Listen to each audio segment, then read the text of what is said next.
Hey everyone, Britton here. I'm super excited because I'm going to be starting this serial tutorial where I'm going to, over the next few weeks, demonstrate freehand methods for creating textures on gems and stones, crystals, things like that. So I'm using a template that I made actually in one of Pixite's programs called Assembly. Really awesome, you should check it out. And these are what are called cabochons, and they're just stones that are cut in an oval shape and convex on one side. Okay, so turquoise cabochons look like this. And I am showing you a reference picture I just grabbed off the internet, just Google search. Not doing anything special with it, just looking at the stones, noticing the marbling, noticing the colors, noticing sort of the general look of the stone. And that's just my reference for a realistic look. So I'm back here. I am doing freehand work, but I'm working in automatic mode.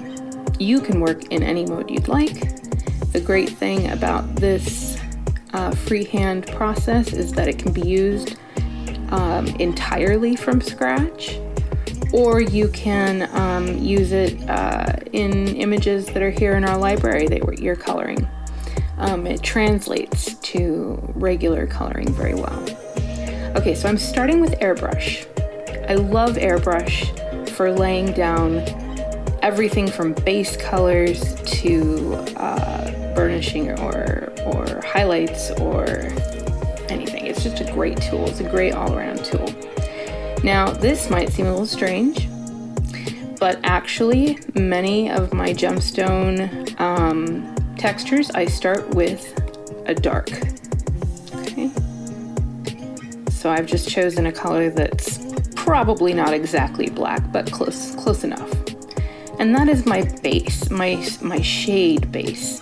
Because cabochons are convex, they will have shading around the edges, depending on where the light is hitting them.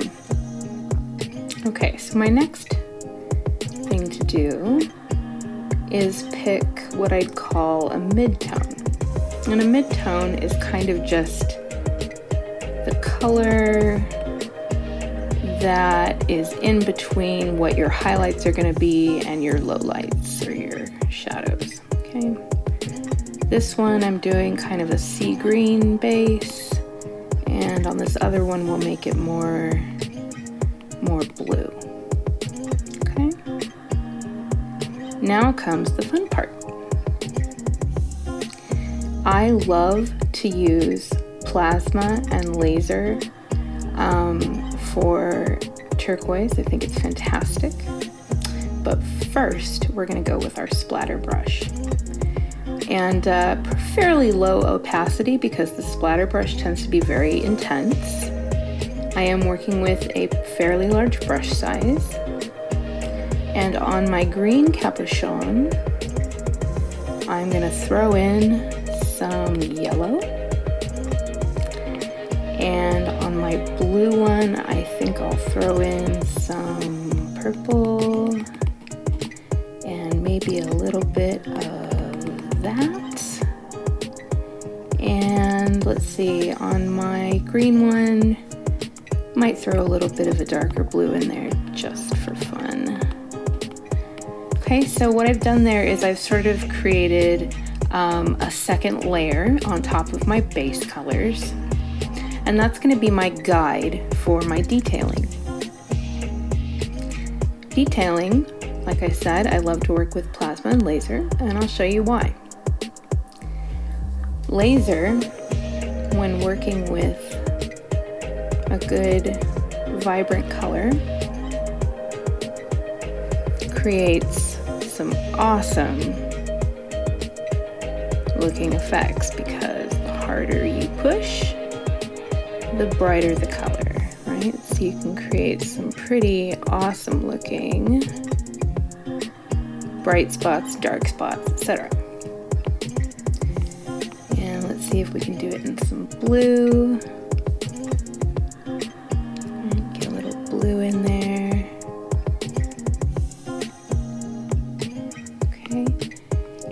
definitely dark, because almost every turquoise you see is going to have some dark. And for that, I'm actually going to go back to the airbrush on a small-ish size. And what I'm going to do is I'm going to very carefully kind of go around some of the things I've already drawn. And I'm also going to be creating pockets, just like this. Okay? And you would do that over your whole image, because it's very important when you're doing turquoise that you remember that turquoise has quite a bit of dark color in it. It's not a pure blue stone. It's got a lot going on. It's complex, it's complicated, but in a good way.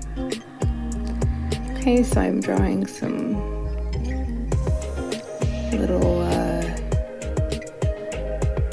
don't even know what to call these. Little sections. We'll just call them little sections. Okay. You can vary your brush size. You can use like a brown if you prefer that. It's really up to you at this point. Once you have a general sense of what a turquoise stone looks like, you can pretty much, you know, have your way as far as creating the details. Okay.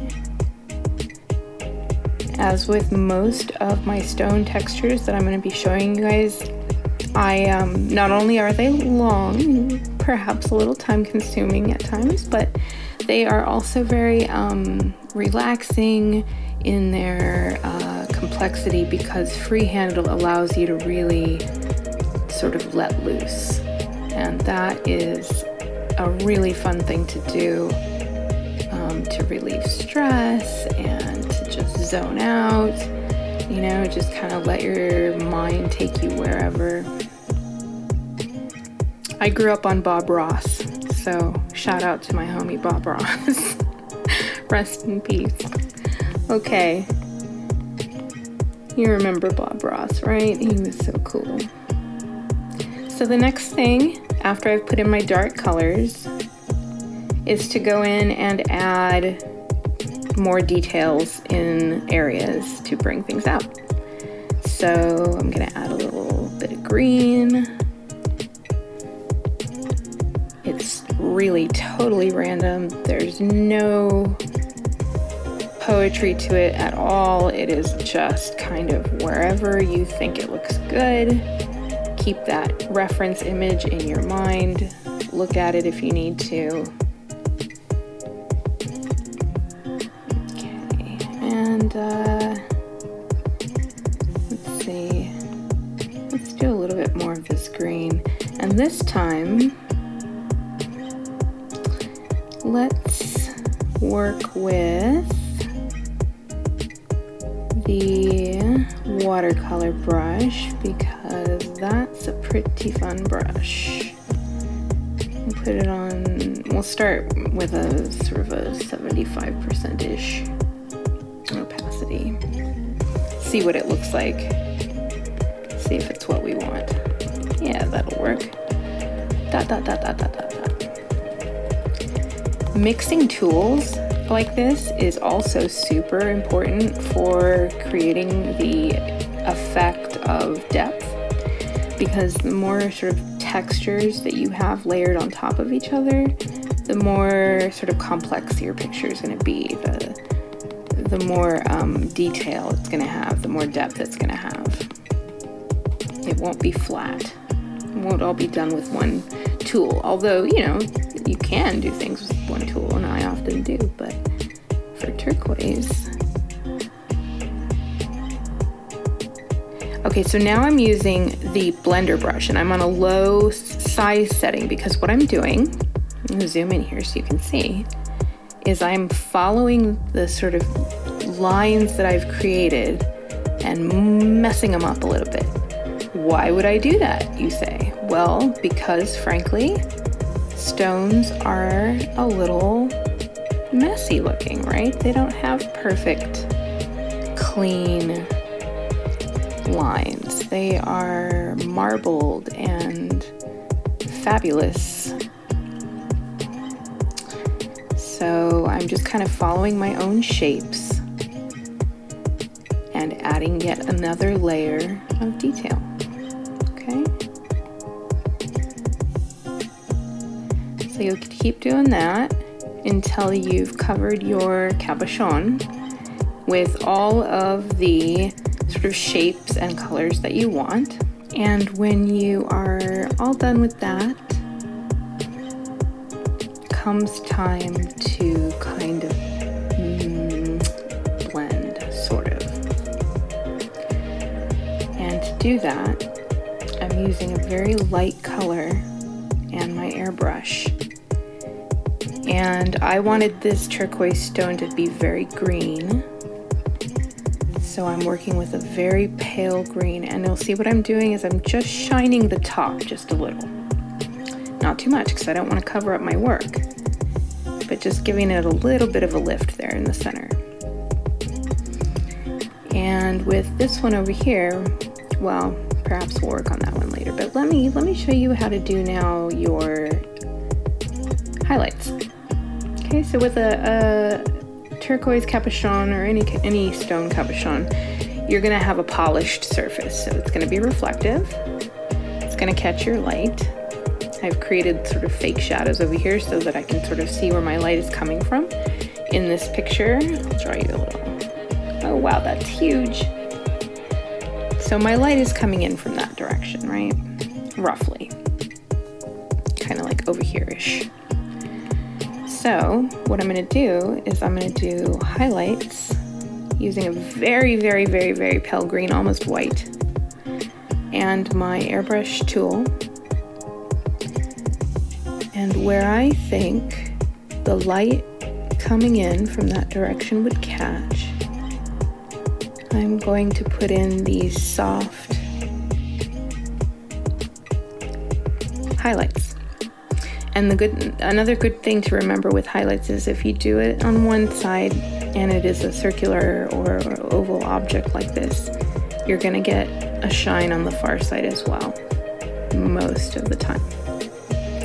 And if you don't, I still suggest you put one there. Okay, and then right on the top of my stone, I'm going to do a larger shine. Okay, now I'm going to do my shadows.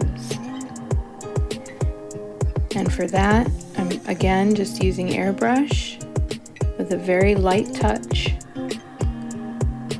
going in and doing some extra shading just around the edges, okay?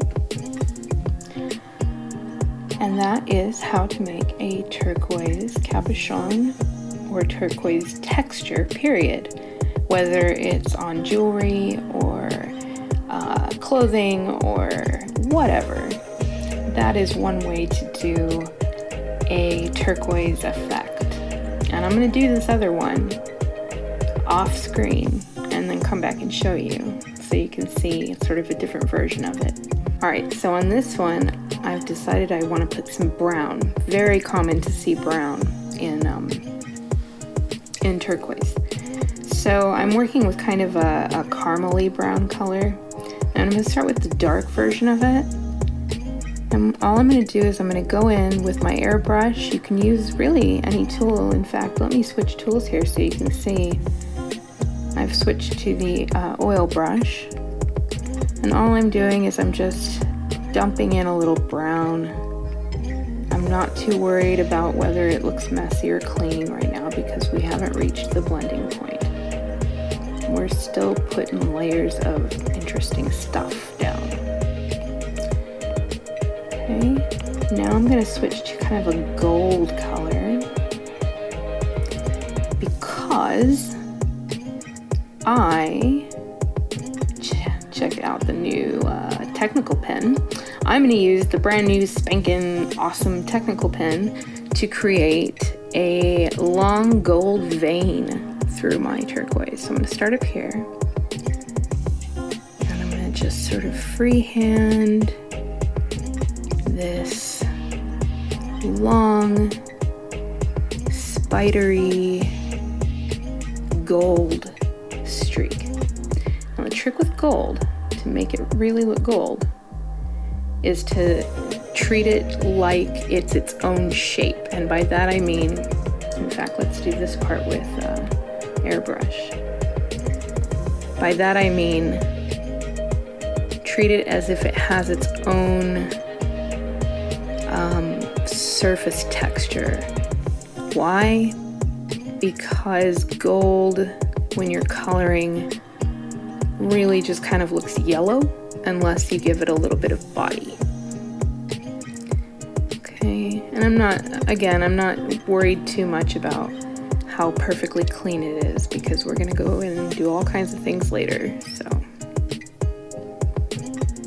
Okay. So I've given a little bit of shape to my vein of gold here.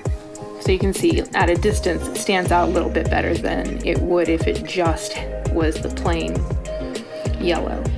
And then of course the other part of that is to do highlights, which tend to be best done after you've blended everything, but you would go in and you would just choose some spots to just make some highlights where that gold is sort of catching light, right? But first, coffee. No, wait, that's just me. But first, blending. So I know this stone is kind of more of a bluish color, but I actually want to make it even more rich. So I'm going to start with this purple to build up its overall tone a little bit, its overall color. So I'm just very quickly dumping in some of this muted or pastel grapey color. And then back to my blue. This time a very vibrant blue. And that is going to go more toward the center, kind of like the light green on the other stone, okay? Just like that. And again, now I just go in with whatever colors I want, you know, within the sort of scope of a turquoise stone. And I start building up my veiny looks, or going over my little section areas, right? Blah, blah, blah. I do that for 5 minutes. Here I am, still doing that. It's a little time consuming, but you know, you could look at it that way, or you could look at it as super relaxing, because you're freewheeling, man. You're just making it all on your own, and that can be really relaxing. It can feel like you get control a little bit, you know? Sometimes your whole day is just filled with answering to other people and other needs, and your coloring time is sacred, people. Sacred. This is your time to experiment and play around, especially when you're doing freehand stuff. Okay. And now I'm going in and I'm gonna do the plasma tool, because that's a pretty fun one to show. I'm gonna go in and I'm gonna use the plasma tool very sort of with a light touch, because I'll show you, a heavy touch with the plasma tool looks like that, right? So that's a little too much. But if you do it very softly, you get this kind of almost phosphorescent effect, which, by the way, is freaking cool on all kinds of things. I'd love to do like a freehand picture of one of those Japanese beaches where the shrimp, the bioluminescent shrimp, like come and congregate, and the whole ocean looks like just shimmering. I don't know if you guys have seen those, but that's amazing. But anyway, that's one cool thing I want to do with the plasma tool. But right now, just laying in some blue. Okay, I'm ready for my shadows. Going with a dark turquoise for my shadow, using an airbrush, which is my favorite tool to use for shading. I'm just building up that shadow around the edges again. And it doesn't matter really if you do the shadow first or after your highlights. Most of the time I do it, I'll add a highlight and then do shading and then refine my highlights. But that's because I'm really into layering things. You can do it however you want though. So this one, you know, the light's coming from a similar direction to the other one. So we're gonna do, whoops, that's too small. Don't you love the erase feature? I mean, come on, that sells digital coloring for me right there. Because making mistakes is like, it just comes with the territory, and being able to just immediately backtrack, I just think that's awesome. Take the annoyance out of coloring, right? And give you some peace and freedom. All right, so there is my darker blue turquoise cabochon. Texture. Texture is so fun to do freehand. It is so much easier than I think you probably expect it to be. Trust yourself, trust your eyes. Use reference pictures. All artists do. You know, experiment with different tools, experiment with layering. It's a lot of fun. So this was just my first video for this series. That's why it's a little extra long. But I'm going to be covering a lot of different types of stones and crystals and things like that to show you guys how to do freehand work and make your pictures look even more amazing than they already do, which is really going to be a challenge because you guys are already awesome. But, you know, maybe I can teach a thing here or there. Anyway, I hope you found this tutorial useful. If you have questions or comments, please leave them down below. And you can always email me too at britton@pixiteapps.com, and I can answer questions you have there. Thanks for watching.